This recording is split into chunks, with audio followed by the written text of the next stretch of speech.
Hello friends, welcome to my channel tele sports Bangla. এখানে আমি প্রতিদিন খেলা নিত্য নতুন ভিডিও পোস্ট করি। আনোয়ার এবার ইস্টবেঙ্গলে। প্লেয়ার স্ট্যাটাস কমিটির মিটিংয়ের পর আনোয়ার আলী আর মোহনবাগানের ফুটবলার নন তা স্পষ্ট। জরিমানার টাকা দিতে পারলেই তিনি ইস্টবেঙ্গলে জার্সি পরতে পারবেন এই ভারতীয় ডিফেন্ডার। অন্যথা নিয়ম বহির্ভূতভাবে চুক্তি ছিন্ন করার জন্য নির্বাসনের আওতায় পড়বেন জাতীয় দলের ডিফেন্ডার। সঙ্গে ক্লাবকেও পরপর দুটো ট্রান্সফার উইন্ডোয় ফুটবলার সই করানোর ব্যাপারে নিষেধাজ্ঞা দেওয়া হবে। সেক্ষেত্রে ইস্টবেঙ্গল না দিল্লি এফসি, কোন ক্লাবের ক্ষেত্রে এই শাস্তি প্রযোজ্য হবে তা অবশ্য বলা হয়নি।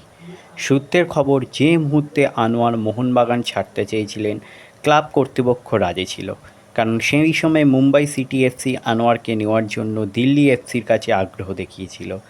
এর মধ্যে আনোয়ারের তরফে মোহনবাগানের কাছে যে চিঠি আসে সেখানে জানা যায় ইস্টবেঙ্গলে যেতে চান তিনি। এরপরেই মোহনবাগানের তরফে কঠোর মনোভাব নেওয়া হয়েছে আনোয়ারের প্রতি। শুক্রবার ফেডারেশনের প্লেয়ার স্ট্যাটাস কমিটি বা পিএসসির মিটিংয়ে অন্তত এই ব্যাপারটা পরিষ্কার করে দেওয়া হয়েছে। আনোয়ার যখন মোহনবাগানে খেলতে ইচ্ছুক নন তখন তিনি মোহনবাগানের তরফে এনওসি পাবেন।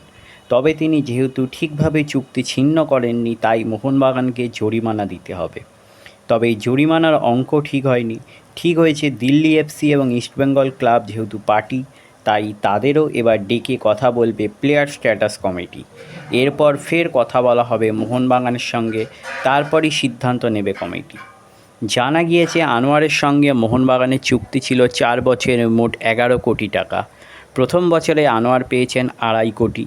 চুক্তির বাকি টাকার উপর কতটা ক্ষতিপূরণ নির্ধারণ করা হবে তা নিয়েই হবে আলোচনা।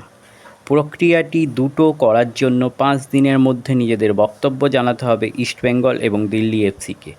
যদি আনোয়ারের ক্ষতিপূরণের টাকা মোহনবাগানকে দিতে না পারেন নির্বাসনের মুখে পড়বেন তিনি।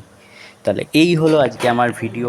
আবার বলছি, আমার চ্যানেল যদি আপনাদের ভালো লেগে থাকে অবশ্যই চ্যানেলটিকে সাবস্ক্রাইব করে নিয়ে পাশে রাখা বেল আইকনটিকে ক্লিক করে দেবেন, যাতে সবার প্রথমে আপনারা আমার ভিডিও দেখতে পান। ধন্যবাদ।